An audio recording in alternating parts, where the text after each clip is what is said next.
வணக்கம் நண்பர்களே, இந்த வீடியோவில் வார்லி ஓவியத்தில் மனிதர்களின் செயல்பாடுகள் மற்றும் சுற்றுப்புற நிகழ்வுகளுக்கு ஏற்ப ஓவியத்தில் எவ்வாறு மாற்றத்தினை செய்து நமக்கு ஓவியத்தினை பார்த்தவுடன் புரியும்படி தந்துள்ளனர் என்பதனை வாருங்கள் காண்போம். வார்லி ஓவியம் வரைவதற்கான அடிப்படை வழிமுறைகளுக்கான வார்லி ஆர்ட் 1 வீடியோவினை நீங்கள் இன்னும் பார்க்கவில்லை என்றால் மேலே உள்ள ஐகார்டினை கிளிக் செய்து அந்த வீடியோவினை பார்த்துவிட்டு பிறகு தொடருங்கள்.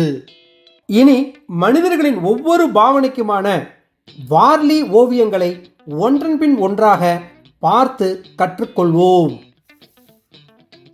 முதலில் ஓய்வு நிலையில் உள்ள ஒரு மனிதர், நடந்து செல்பவர், மேலும் அவர் நடக்கும் திசையினை குறிப்பிடுவது, கொஞ்சம் அவசரமாக நடப்பவர்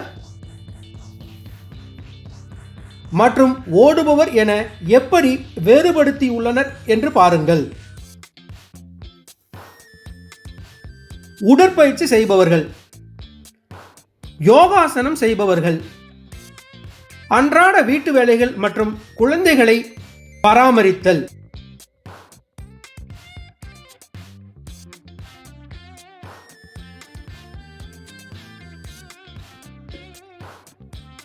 விவசாயம் மற்றும் அது சார்ந்த வேலைகளை செய்பவர்கள். இங்கு புல்லுக்கட்டினை அறுத்து அதனை தூக்குவது மற்றும் தலையில் வைத்து நடப்பது போன்ற காட்சிகள் மிக அருமையாக தத்ரூபமாக விளக்கப்பட்டிருக்கிறது.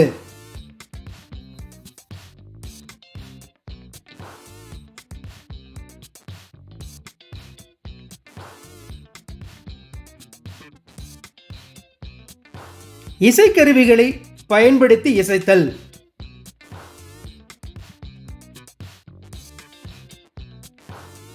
அறுவடைக்கு பின் கொண்டாட்டம்,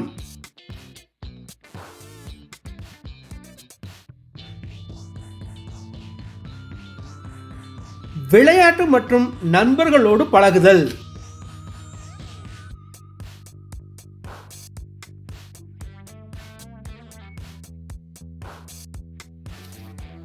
கணினி ஆய்வகத்தில் கணினி கற்றுக்கொள்வது, ஓய்வு நேரத்தில் சற்று அரட்டை,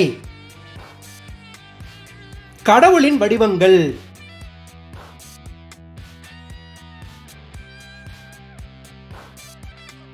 ஆங்கில எழுத்துக்களை ஒத்த வார்லி வடிவங்கள். இவ்வாறு ஒரே ஓவியத்தில் அனைத்து பாவனைகளையும் தந்த விதம் பாராட்டுக்குரியது. தேங்க்ஸ் ஃபார் வாட்சிங். மீண்டும் அடுத்த வீடியோவில் சந்திப்போம். நன்றி.